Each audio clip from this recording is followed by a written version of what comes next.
my friend just gave you this, like, it's so cool. It's not going to hurt you, but, like, try it. And that's how I got hooked. I didn't really know what nicotine was, but I knew it was addicting. But I just kind of, like, you know, at a young age, I was like, I'm not going to get addicted to it. Sometimes it's not really, like, a decision that you're really conscious of. And for me, at least, it wasn't, like, something that that I thought was actually going to impact me that much. When it got proposed to me, I was like, oh, okay, like, this is not that bad, like, it's fine, like, I just do it a couple times, whatever. I started just doing it without thinking about it, and then I bought my own just because, like, I was doing it with friends, and then I just kind of kept buying pods, and then all of a sudden I kind of realized, like, it was a problem. I suddenly realized, I'm like, I cannot live without this. I can't live without juuling and vaping and nicotine in my body. And I started shaking. I drove to a friend's house, started hitting hers. Like, I was freaking out and crying because of how much my body was dependent on it. Our teacher wouldn't let me leave to go to the bathroom. And I was just, like, sitting there, like, trying to focus on the board. Like, I knew I needed to get all this information down, but all I was thinking about in the back of my mind was, like, when can I go to the bathroom? Is there excuses I can make up? I mean, like, it's kind of fun, but, like, it really doesn't make you feel any better.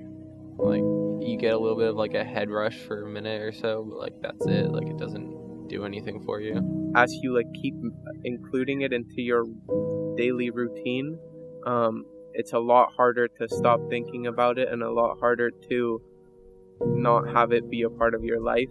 Like, people would use it, and I'd, like, be, like, clenching my fist, like, hey, like, I really want to hit it, can I please hit it? And it was just really hard for me to, like, quit when I wasn't ready. I didn't think it was a problem, and then once I realized how much, like, money I was spending on it, and also that, like, it didn't make me feel any better, and, like, there wasn't any upside to it, that's when I realized I should definitely quit. A lifetime of being able to breathe, a lifetime of knowing your lungs are safe and healthy is so much better than the 3 seconds of head rushes I used to get. I think it was so hard for me to quit because of the amount of nicotine that was in my body every day. And I didn't use the patch. I didn't ask a doctor about it. I just went cold turkey and let myself just go through the withdrawals and try to make it through it. I set a date and I was like, this is the date that you can have my Juul mom. Like, I'm done. And I used it as much as I could until that day, and then I handed it to her and I was like, okay, nicotine patch is on. I'm done. And it was pretty easy, actually. It was more of a mindset thing that I couldn't get over, but I had to be ready. It was very, very hard for the first couple days, first weeks. I think after a couple of weeks without it, I kind of started losing interest now. When even though some of my friends, still do it, I don't really think of doing it anymore. I guess, like, one of the things that helped quit was I went online and I actually found, like, on Reddit, there's a group of people, there's, like, a big group about stopping smoking, and it's mostly towards, like, cigarettes and stuff, but it's also talking about vaping, and there's this book I got called, like, The Easy Way to Quit Smoking. A lot of, like, the mindset stuff was really helpful, and, like, the idea of, like, how to overcome addiction and, like, why you need to quit. It's, like, just scaring people with the health facts doesn't really work. Like, you have to, like, understand how and why people get addicted. The flavors are kind of appealing, and they're like, oh, like, this sounds pretty good, like, this probably tastes pretty good.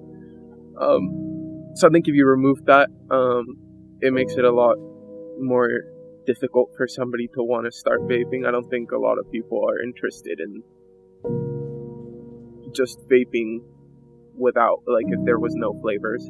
The nicotine patch really helped me. I actually forgot my nicotine patch a couple times and didn't even notice, like, a difference. I felt perfectly fine. I was happy. I wasn't as tired. You have to be, like, really strict and, like, follow through with what you're doing. So if you really want to stop, you can't just be like, oh, I'll just do it less. Like, you really, like, have to stop. Addiction takes over you. It changes your mind. It changes how you see things. It changes how you see yourself. Being able to ask for help is the best thing you could possibly do. And talking to people in your life about what you're going through. Getting support, feeling love again is what you need, and all it takes is asking for help and advocating for your needs. Nicotine is extremely addictive and harmful to us as our brains are still growing.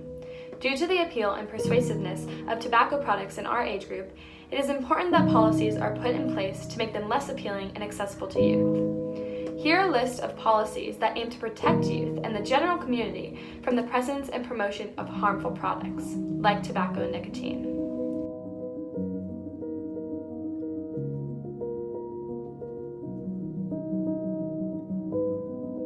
If you're struggling to quit and need support, you can call 1-800-NO-BUTS or 1-844-8-NO-VAPE. Or you can visit www.marinhhs.org/MarinQuits. It is our hope that the public and policymakers in our community understand the negative impact that these products have on our life and strongly consider implementing policies that help protect us.